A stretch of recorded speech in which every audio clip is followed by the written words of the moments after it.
Almanya'ya geldiğinde ne gibi zorluklarla yaşadın? Ne gibi zorluklar gördün? En büyük korkum neydi? Dışarıda oturuyorum otobüs durağında mesela. Yaş teyze gelip veya başka birisi gelecek.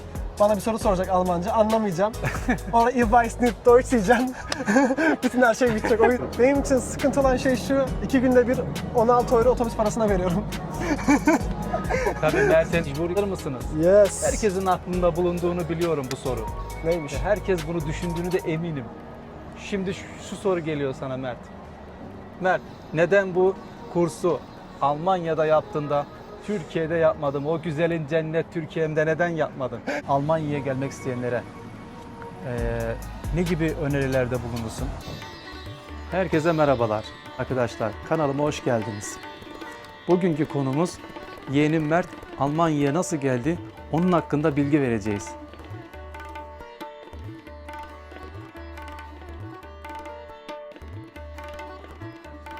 Almanya'ya geldin. Bunun için nasıl bir hazırlık yaptın? Ne gibi aşamalardan geçtin? Vize, pasaport. Bunun için neler yaptın? Bize bunu açıklar mısın? Tabii ki. İlk başta şöyle yaptım. Ben buraya dil kursuna geleceğim için dil kursunu bir kere aklımda tuttum. Bu yüzden her şeyi dil kursuna göre ayarladım. İlk başta yaptığım şey şu. İnternete 44F dil kursu yazdım. 44F'te arkadaşlar gerekli her şeyi bulabilirsiniz. Resimler, fotokopiler, ne çıkartman lazım, neler yapman lazım, neler ihtiyacın var. Almanya'ya gelirken vize için her şey oraya yazıyor. Buradaki bütün her şeyi harfi harfi uymanız lazım. Hiçbir şekilde bir tanesini eksik bırakmayın. En küçük şeyden sizin buraya gelmenizi engelleyebilir. Bu yüzden bunlara dikkat etmeniz lazım. Bütün her şeyi eksiksiz buraya getirin. Bir tane bile eksik olsa bunun için problem olur yani. Çok var. Demek... Bize size geldiğinde her şey okey, mektupla geliyor. Bir içine kağıt çıkıyor. Kağıtta da açıklama sebebi var. Niye reddedin? Bu sebebi okuduğunda aslında ne kadar önemli olduğunu, her şeyin eksiksiz yapmak gerektiğini anlıyorsun. Almanya'ya gelmenin hem kolay yanı var hem zor yanı var. Mesela ben dil kursuna geldim buraya. Aslında dil kursu diğerlerinden gelmesi daha basit olan bir yer. Turizm olarak gelmeyi düşünüyorsanız biraz bekleme süresi var konsoloslukta, öyle biliyorum. Ve eğer aracı firmanız varsa, ben buraya İDATA firmasıyla beraber geldim. Yani asıl bir konsolosluğa gidip oraya başvuru yapıp orada yüzle konuşmadım. Böyle olanlar varsa biraz daha zor geçiyor çünkü Almanca seviyesi istiyorlar birazcık sizden. Konsolosluğa gittiğinde size test veriyorlar. Onları cevaplamanızı istiyor kağıda yazıp. Ama ben aracı firmayla yaptığım için böyle bir şey gerek kalmadı. Ve dil kursuna geldiğim için de şu an her şeye basit geldim. Kaldığımız yerden devam ediyoruz. Mert'e sıradaki sorumu soruyorum. Sor bakalım. Mert, Almanya'ya geldiğinde ne gibi zorluklarla yaşadın? Ne gibi zorluklar gördün? Bunun hakkında bilgi verir misin herkese? Güzel soru. Sıkıntı şu, ben buraya geldiğimde çok büyük bir sıkıntı yaşamadım. Bak böyle oldu, yok şöyle oldu, işte böyle hiçbir şey olmadı. Çünkü niye arkadaşlar? Ben Türkiye'de Almanca öğretmenliği okuyorum. Geçen sene hazırlık okudum, bu sene 1. sınıfım bitti. Yani şu an 2'ye geçtim. Ve azıcık Almanca bilgim olduğu için de sıkıntı yaşamadım. Yani altyapın olduğu için mi? Almanca altyapın olduğu için bir problem yaşamadım demek Ama istiyorsun. en büyük korkum neydi? Dışarıda oturuyorum otobüs durağında mesela. Yaş teyze gelip veya başka birisi gelecek. Bana bir soru soracak Almanca. Anlamayacağım. Orada "Ich weiß nicht Deutsch" diyeceğim.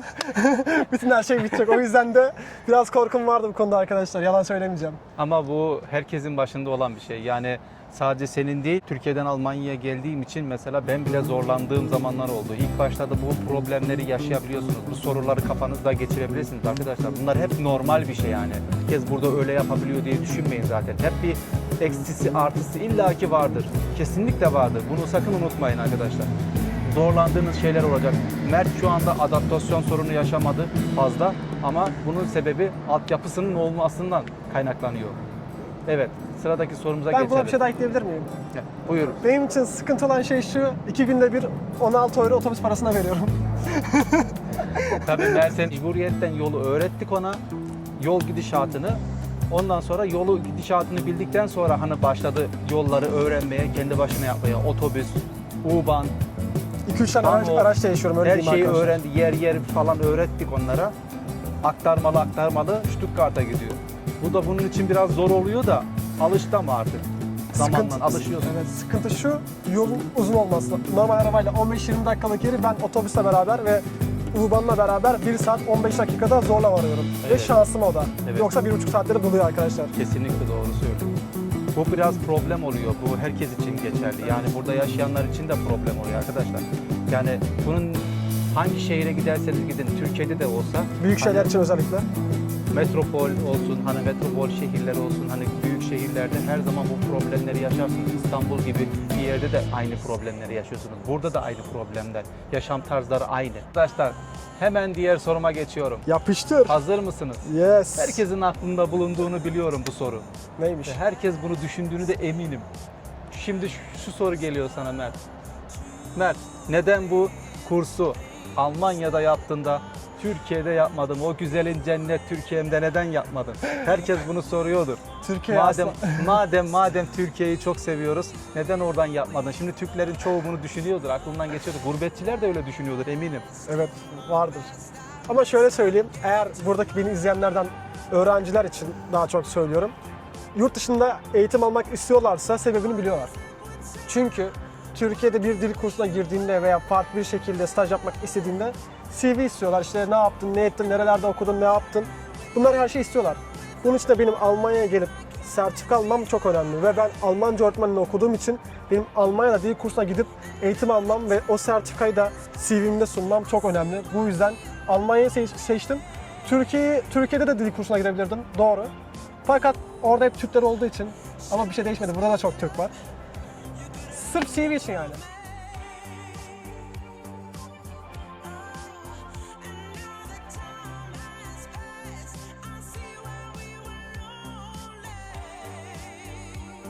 Şu an farklı bir yerdeyiz. Son bir sorumuz kaldı. Sorumuz nedir? Son sorumuzu soruyoruz arkadaşlar. Hazır mısın Mert? Hazırım her zaman. Mert, son olarak şunu sormak istiyorum. Almanya'ya gelmek isteyenlere ne gibi önerilerde bulunursun? İlk başta hiçbir Almancası yoksa A0 diyecek kadar en kötü şekilde A1 Almanca öğrenmelerini tavsiye ederim. Çünkü buraya geldiklerinde Almanca'da çok sıkıntı yaşayabilirler ilk başta. Çünkü hiçbir şekilde Almanca bilmiyorlarsa çok kötü bir şey bence. Kesinlikle. Hayatta kalmak için birebir. Temel eğitim olması lazım arkadaşlar. Burada hayatta kalmanız için, bir şeyleri yapabilmeniz için temel eğitim alın. Kendinizi geliştirin. Geliştirmeden sakın buraya gelmeyi düşünmeyin. Çünkü burada çok farklı her şey. Yani burası öyle göründüğü gibi basit bir yer değil. Şöyle düşünmeyin, hayatımı hep çeviri yaparak, telefondan çeviririm, konuşurum, artık teknoloji gelişti diye düşünmeyin. O kafada sakın olmayın arkadaşlar. Tam olarak onu diyecektim ben de. Çeviriye sakın güvenip buraya gelmeyin arkadaşlar. Çünkü insanlara mesela bir soru soracaksın. İnternet, telefonu çevirdin okey. Ama o sana bir şey dediğinde tekrar onu nasıl çevire yazacaksın, nasıl cevap anlayacaksın da ona cevap vereceksin. Çok sıkıntı işler ve sizi hor görebilirler Almanca bilmediğiniz için. Evet, burada insanlar biraz üstten bakıyorlar, üst safhadan bakıyorlar insanlar. Almanca bilmediğimiz seni biraz gülüyorlar arkandan. Arkadan bir gülme oluyor. Yani biraz dalga geçer gibi konuşanlar Biraz dışlanıyor oluyor. gibi değil mi? Dışlanıyoruz, evet. Burada biraz insanlar Almancayı bilmeyince dışlanma gibi olabiliyor böyle. A2 seviyesini bitirip burada devam edebilirsiniz hayatınıza az çok. Yani üzerine düşerek tabii A2 bitirdim, okulu bitirdim, hiçbir şey bilmiyorsun diye anlamında demiyorum. Kendinizi geliştirerek tabii ki gelin. Yani bilgili olarak gelin buraya arkadaşlar. Altyapınız biraz sağlam otursun yani. En güzel örnekleri de şu. Dayım mesela buraya gelmeden önce bana da verdiği tavsiyedir. Böyle kalıp cümleler ezberleyin der. Günlük hayatta işinize yarayacak. Tuvalete gidebilirim. Şu tren ne zaman gelecek? Hayatta böyle tek başınıza kaldığında internetsiz ortamı düşünün. Olmasa nasıl konuşurdunuz ve kullanmanız gereken en önemli kalıplar nedir? Bunları ezberlemenizi tavsiye ediyorum. Kesinlikle. Ben genelde hayatımı hep böyle idame ettim. Çünkü arkadaşlar hayatınızı böyle idame etmek daha kolay oluyor sizin için. Gelişim açısından da çok kolay. Çünkü bir yere gittiğiniz zaman hazır sorular, hazır cevaplar gibi oluyor. O yüzden kalıp cümlelerden ben hayatımı hep böyle devam ettirdim burada. Benim hayatıma da hep kolaylıklar sundu bu durum. Bilmiyorum, benden öneri olarak sadece ben size bunu söyleyebilirim arkadaşlar. Mert, son olarak ne söylüyorsun? Ve asla ama asla vizem çıkmaz, vizem böyle olur gibisinden korkmayın. Eksiksiz şekilde yaparsanız çıkmama ihtimali birazcık zor. Umutsuzluğa kapılmayın arkadaşlar. Çıkmayabilir, evet, bir şey diyemem. Zaten size sebebini açıklayacaklar kağıtta eğer olumsuz çıkarsa. Ama asla korkmayın. Bütün her şeyi eksiksiz yapın. En iyi şekilde yapın. Kesinlikle arkadaşlar. Cesaretli olun. Her yere atılın. Azimli olmanız gerekiyor arkadaşlar. Hayata iyi adımlar atmak için azimli olmanız lazım. Yurt dışında arkadaşlar güvenmeyin. Akrabam var, şu var, bu var. Sakın böyle kafanızda olmasın. Çünkü insanlar burada herkes kendi halinde, herkes kendine koşturuyor.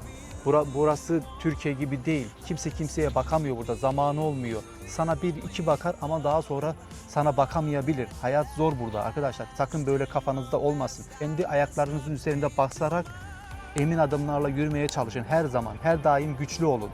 Sakın bunu unutmayın arkadaşlar. Yani kısacası şu konfor alanınızdan çıkın ve yeni hayata başlayın. Evet, o kapalı kutular arasından bir çıkın. Yani o dünyanızdan. Dünyada sadece sizin odanız yok, sizin eviniz yok, sadece sizin şehriniz yok. Dünyada gözülecek milyonlar tane güzel yerler var. Binlerce ülke var. Bence bunları gezip, görüp denememiz lazım ve konfor alanınızdan çıkmanız lazım. İmkanı olanlar bunu yapması gerekiyor arkadaşlar. İmkan yoksa da imkan yaratmak için her şey yapın elinizden, her şey. Elinizden geleni yapın. Oluyorsa oluyor, olmuyorsa olmuyor. En azından denedim dersiniz arkadaşlar. Tüm gurbetçiler, Türkiye'den gelen gurbetçiler gibi ben de o zorlukları yaşıyorum. Hala da devam ediyor. İnsanlar burada çok farklı. Var. Buranın güzel yanları var, Türkiye'nin güzel yanları var. Buranın eksik yanları var, Türkiye'nin çok eksik yanları var. Yani bu hangi açıdan bakarsan o açıda ya olumludur ya da olumsuzdur yani. Ben de çok zorluk yaşadım. İlk senemde direkt dönmek istedim. Dedim ki ben burada yapamıyorum. Bura bana ağır geliyor. Daha sonra dediler ki sabret dediler. Bir sene geçirdikten sonra iş hayatına atıldıktan sonra akıyor yani. Yavaş yavaş hayatın akıyor, adaptasyon olmaya başlıyorsun hayata. Size de burada önerim arkadaşlar. Hiçbir şeyden korkmayın, cesaretli olun. İstediğiniz her şeyi yapın, hayallerinizi yapın, Kesinlikle. dünyayı gezin. Mesela biz bu ayın sonunda dayım 18'inde itibaren tatile giriyor ve hedefimizde 3-4 tane farklı ülke var. Kesinlikle. Yeni yerler keşfetmek var, bunları sizlerle paylaşmak var. Bunlar çok zor bir şey değil, imkansız bir şey değil. Sadece birazcık azim zamana bakıyor arkadaşlar, emin olun. Evet. Her şey yapabilirsiniz. Beğenmeyi unutmayın, abone olmayı unutmayın. Abone olun. Bak arkadaşlar Mert Yılmaz, Hüseyin Doğan. Alta koyuyorum açıklama kısmına. Ben onun dayısıyım arkadaşlar. Herkese sevgiler, saygılar. Herkese selamlar arkadaşlar. Bizi izleyen herkese. Tschüss.